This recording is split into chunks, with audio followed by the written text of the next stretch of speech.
अब हम आप सबसे का बताएं कि पहली नजर का इश्क का होता है। काहे से हम ठहरे बुंदेलखंडी मूड़ा। सो हम है बुद्धि के ठस। हमारे दिमाग में जल्दी से कछु घुसत नहीं। हमें ऐसो लगत हतो कि जो सब इश्क प्यार मोहब्बत दाल रोटी जैसो है, चूल्हे पे पका लो और खा लो। लेकिन भगवान कसम, हमें जो मालूम नहीं होतो कि मूड़ी पटावे में बहुत पापड़ बेलने पड़त है। जब जाके एक ढंग की मूड़ी पटत है, पसीना छूट गओ हमाओ, लेकिन गंगा कसम मूड़ी ना पटी। अब हम बुंदेलखंडी छोड़कर सीधी सादी हिंदी पर आते हैं। काहे से आप लोगन को सुनने में दिक्कत हुई रही होगी। जब हम नए नए जवान हुए तो हम पर भी इश्क का भूत सवार हो गया। हमने भी हसीनाओं को ताड़ना शुरू कर दिया, कभी मंदिर में तो कभी कॉलेज में तो कभी बीच बाजार में। लेकिन ससुर हसीनाएं हमें घास ही नहीं डालती थी और हम मायूस होकर ऐसे ही गली कूचों में आवारा खुले सांड की तरह घूमते रहते थे। अब तो यार दोस्त भी हमारा मजाक उड़ाने लगे थे और कहने लगे थे कि ससुर देखो, तो ही मोड़ा ने एक मोड़ी ना पटाई, जा डूब मरो चुल्लू भर पानी में। अब तो हमारा पढ़ाई लिखाई में भी बिल्कुल जी नहीं लगता। बस यही ख्वाहिश थी कि हमें भी कोई हसीना आकर प्यार भरा लेटर हमें दे और हमसे कहे कि आप ही हमारे सपनों के सौदागर हो। हम आपसे बेइंतहा मोहब्बत करते हैं और हमें आपसे पहली नजर में ही इश्क हुई गवा। कई दिन महीना साल निकल गया और फिर हमने सोचा कि हम ही क्यों ना ऐसी कोई ख्वाबों की मलिका ढूंढ लें। और फिर सो भैया हम अपने इस मिशन पर निकल पड़े अपनी शरीके हयात को ढूंढने के लिए। सो भैया हमने पहले राउंड में एक प्यारा सा प्रेम भरा प्रेम पत्र लिखा और उसकी 7 फोटोकॉपी कराई। हमने उनकी 3 फोटोकॉपी अपने कॉलेज की हसीनाओं को दे दी, 2 पड़ोस की हसीनाओं को दी और 2 रिश्तेदारों की लड़कियों में फैला दी।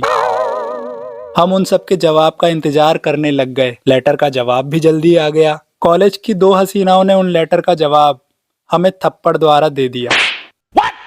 तीसरी हसीना के भाई और उसके दोस्तों ने ये काम बड़ी तसल्ली बख्श किया। 2 ने कॉलर खींचा और 2 ने हॉकी मार मार कर हमारा पिछवाड़ा लाल कर दिया और हम तले हुए लाल पकोड़े की तरह सूजा हुआ मुंह लेकर घर लौटे। माँ बाप ने पूछा, अरे बरखुरदार ये क्या हो गया तुम्हारे साथ। हमने भी कहा कि कुछ आवारा कुत्तों ने दौड़ा लिया था बाबूजी। माँ बाप समझ तो सब गए थे लेकिन बोले कुछ नहीं। उन्होंने भी सोचा होगा कि 2-4 बार पिटेगा तो इश्क का बुखार उतर जाएगा इसका। अब तो हमारा मन कॉलेज से खट्टा हो गया था, लेकिन अभी भी उम्मीद की एक किरण बाकी थी, क्योंकि पड़ोस की हसीनाओं और रिश्तेदारों की हसीनाओं का जवाब आना अभी बाकी था। अगले दिन पड़ोस की हसीनाओं का भी जवाब आ गया। एक ने बताया कि मेरा महबूब है जिससे मैं बहुत प्यार करती हूँ, इसलिए माफ करना भाई। भाई भाई शब्द सुनकर हमारा तो कलेजा कांप गया। हमने कहा कोई बात नहीं, लेकिन भाई तो मत बोल। फिर उसने कुत्ता कमीना कहकर बात को खत्म कर दिया।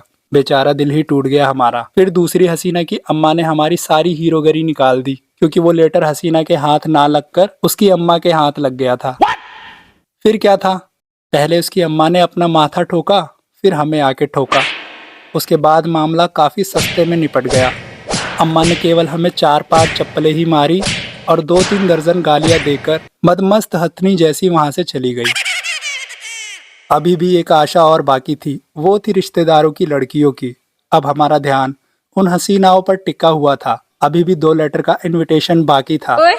फिर उनमें से एक आकर अपनी शादी का कार्ड थमा गई और दूसरी बोली, तुम्हें शर्म नहीं आती है क्या? मैं तुम्हारी दूर के रिश्ते में बहन लगती हूँ, गनी मत समझो। मैंने तुम्हारे माँ बाप को नहीं बताया, नहीं तो बच्चू तुम कहीं के नहीं रहते। उस दिन के बाद से हमने किसी भी हसीना के साथ नैन मटक्का करने की कोशिश नहीं की। यहाँ तक हमने अपनी धर्मपत्नी को भी सुहाग रात में पहली ही बार देखा था। इससे पहले हमने उससे मिलने से भी इनकार कर दिया। डर था भैया कहीं हमारी शादी ही कैंसिल हुई गई तो।